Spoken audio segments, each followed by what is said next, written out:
Hey, it's Greg here with MaritimeGardening.com. It's the first week of April, and I'm out doing some reorganizational type work in the garden. Thought I'd show you what I'm doing just to give you some ideas about your garden. This is the best time of year to do stuff like that. It's a bit early for planting most things other than lettuce and spinach and arugula and a few things like that, which is the kind of the reason why I'm out here, because there's a space here where I want to plant lettuce, but I want to change it a little bit, and I'll show you what I'm doing. It's a little bit windy, so hopefully it doesn't affect the audio quality too bad. I'll try to talk in between the gusts, and if worst comes to worst, I'll do a voiceover, but let me show you what's going on here. All right, so I got a space here where I have had two beds. I had one large rectangular bed. You can sort of see where the soil was. The outer edge of the bed was here, and I'm widening it by about almost, I mean, it's 2 feet in total, but in terms of actual soil space, it'll be more like 16, 18 inches type thing. I took a look down. I got this walking path all the way down here, and it's abnormally wide. It's almost 4 feet wide.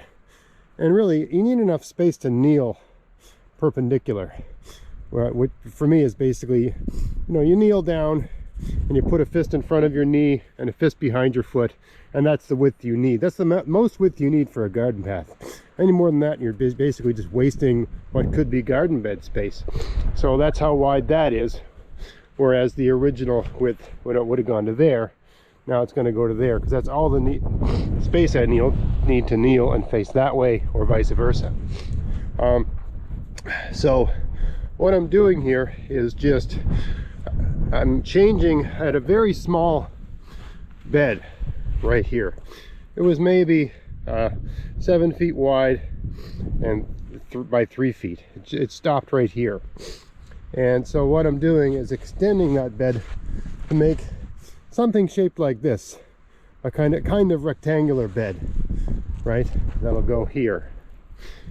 And then this bed, I'm making it stop. This bed went all the way to here before. You can see the sort of the darkness, right? I'm going to stop it right there, make a walking path that's again that right width. It's about 2 feet for me, just over 2 feet wide. I'm going to have a walking path, but I'm going to extend it. You can see where the bed ended right here. I have this big open area in the entrance of the garden, and this is pretty good growing space. It gets pretty good sun here, so I thought, what a waste of space, I might as well extend it, right? So I'm just getting more space. I mean, I got a lot of other stuff like that to do, but my goal for today is to just finish this project. This should just about do me in by lunchtime.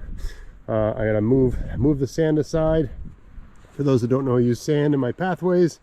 Gathers heat, to some extent it suppresses weeds. It's easy to weed because the weeds can't really, there's nothing for them to grab onto, so it's really just with a rake you can weed it pretty quickly. And it's kind of tick proof compared to other options. So yeah, I gotta get some more rocks, extend this border, and then add some, I got some pile of manure in the driveway, so I'm gonna spread the existing soil out and then put some manure on top and work that in. I got a few other tricks up my sleeve for sort of making soil out of nothing at all. Using my one of my little hugelkultur tricks. Basically just digging, I'm gonna dig a trench down the center of this, bury some old logs and stumps and stuff, and then put the soil back on top. And that'll kind of create soil out of logs in a sense. Anyway, I thought I'd try, I've never tried this before. I'm gonna try to use a time-lapse setting on my camera and film the whole thing, so you can just sort of see it from overhead and see what I'm doing. So let's get that started. All right, so here I am. This is my first attempt at using time-lapse photography. I lose some of the footage, so apologies for a non-continuous segment here, but we'll just make do with what we've got here. So all I'm doing is moving the soil around to accommodate the location of the two new beds, and repositioning the rocks to border them. Making a space there for a pathway between the two beds that's roughly the length from your knee to your foot, plus about 2 fists. And that's all I'm doing, is finding the positioning. And all of the beds here are going to be widened such that they go into the adjacent pathways.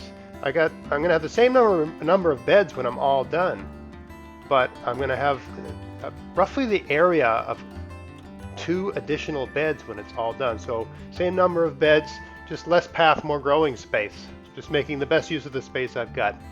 And all I'm doing is wandering around my property and around the garden trying to scrounge rocks here and there. I mean, I've got beds bordered with rocks down the center of the garden. They're not ideal material for bordering beds. I've done videos talking about that. Here I just moved some sand out of the way. I got sand pathways. I'm breaking up the soil that was underneath the sand. The whole garden used to be mulched with wood chips years and years and years ago. So there's sort of rotten wood chips underneath everything. So I just broke that up with a pickaxe. The bed that I'm working in right now, I'm just using a pickaxe to move the soil around, break up the soil that was underneath the pathway, and just even out the existing soil that's there. And now I think I was out of breath at this point, so I grabbed a rake and just started moving the sand around because it's a little needed to be done, and it's a good way to recover from pickaxing. I got a pickaxe. It's sort of like 1/3 normal pickaxe weight, but still, using a pickaxe is is taxing. I was definitely feeling it the next day. Here I just dumped a wheelbarrow full of manure. Now I'm working it in with a pickaxe. I realized that I wanted to put a little lime on this bed. It's the first bed I think I've limed in the entire garden, but it performed poorly the year before, and I thought maybe the acidity was a bit off, so I decided to put just a light amount of lime. Worked it in there with a pickaxe. Can't beat a light pickaxe. Now I'm just smoothing it all out with the rake. And later on the day, I planted lettuce in that bed. You can see it's been watered. Here I'm just showing this bed here in the center I'm working in has had manure dumped on it, and I just worked all that manure in with a pickaxe. Now I'm smoothing it out with the rake, and then I'm going to be tamping it down with the rake.